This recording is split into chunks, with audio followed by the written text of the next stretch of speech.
Your dog is trying to connect with you every single day in ways you don't even notice. And once you see it, really see it, something shifts.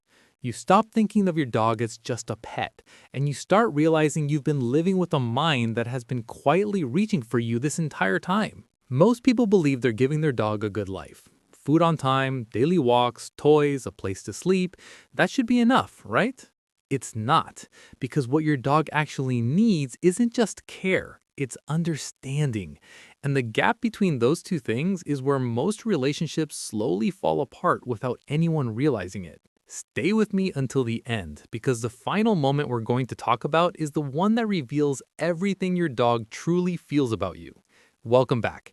If you care about your dog and want to understand what they've been trying to show you all along, you're in the right place. Let's begin. The first moment happens before your day even starts, before the noise, before the rush, before the world gets in the way. It's the moment you wake up. Think about what you do in those first few seconds. Do you reach for your phone? Do you sit up and start thinking about your schedule? Or do you look for your dog? Because while you were asleep, your dog wasn't just resting, they were waiting. Not actively pacing or whining, but existing in a kind of quiet pause where nothing really matters until you come back into their world.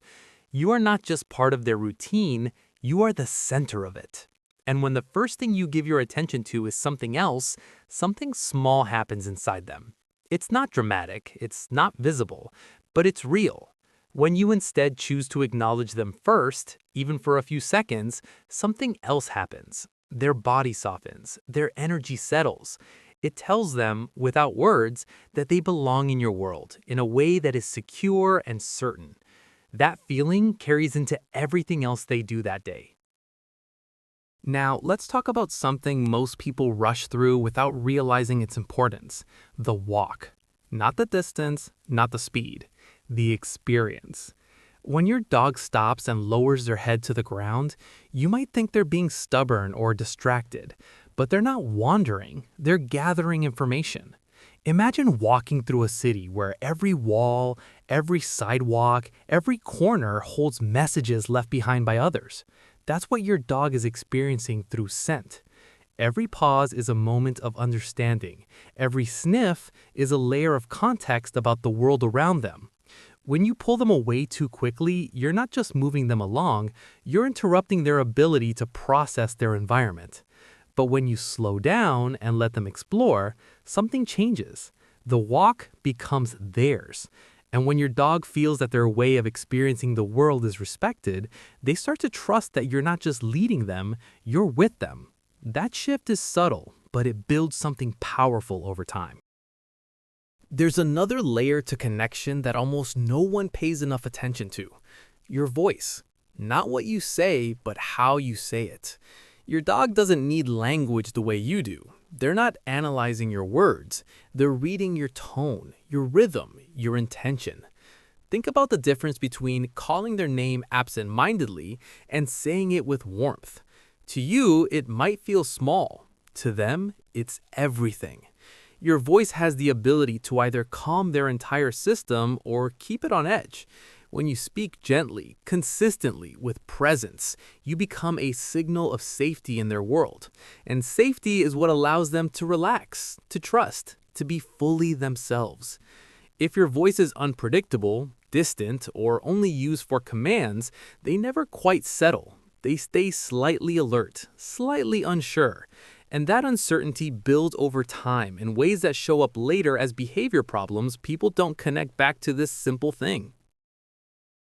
Now here's where things start to go wrong for a lot of dogs, even in loving homes: play. Or more specifically, the lack of real play. Tossing a toy while scrolling your phone is not play, it's distraction. Real play has movement, unpredictability, energy. It taps into something instinctual inside your dog. When they chase, when they grab, when they engage fully with you, they're not just burning energy, they're fulfilling something that has been part of them long before they ever met you. And when that need goes unmet, it doesn't disappear. It turns into restlessness, frustration, sometimes even anxiety. But when you play with intention, when you become part of the game instead of just facilitating it, your dog starts to see you differently. not just as the one who feeds them or walks them, but as someone who understands what they are at their core. That recognition deepens the bond in a way that passive affection never can. There's something else your dog needs that often gets overlooked because it looks like the opposite of connection: space. A place where they can go without being called, touched, or expected to engage. Not isolation, not punishment, a true retreat. Every nervous system needs a way to reset. Without that, stimulation builds up with nowhere to go. And when your dog doesn't have a space that is consistently respected, they never fully relax. Even when they lie down, part of them is still listening, still waiting, still ready to respond. But when they have a place that is truly theirs and you honor that boundary every single time, they begin to understand something important: that they are allowed to exist without performing, without responding, without giving. That kind of safety changes how they show up everywhere else. And now we come to the moment that most people misunderstand completely. It usually happens at the end of the day. Things are quiet, you sit down, maybe caressed, maybe to watch something, maybe just to pause for a second, and your dog comes over, slowly, intentionally. They don't just lie nearby, they press against you, or they rest their head on you, or they settle in a way that makes moving almost impossible. Most people laugh this off. They call it clingy or cute or inconvenient. But what's actually happening in that moment is something far deeper. When your dog chooses to relax against you, they are choosing to lower every guard they have in your presence. They are placing themselves in a position where they cannot react quickly, cannot defend themselves, cannot stay alert. That choice is not casual. It is built over time. Every small interaction you've had, every moment where you either showed up or didn't, every signal you've sent without realizing it, all of it leads here. This is where it shows. Think back to everything we've talked about: the way you start your day, the pace you allow on your walks, the tone in your voice, the intention behind your play, the respect you give their space. None of these things seem dramatic on their own, but together they create a pattern your dog learns to trust or question. And when your dog finally rests against you without hesitation, that is the answer they've come to. That is them saying, in the only way they can, that being with you feels safe, that being with you feels right, that you are, in their world, a place they can fully let go. And once you understand that, you can't unsee it. That moment stops being small. It becomes everything. Because it's not just about comfort, it's about trust. And trust like that is not given automatically. It's built, piece by piece, in ways most people never notice until it's already there or already missing.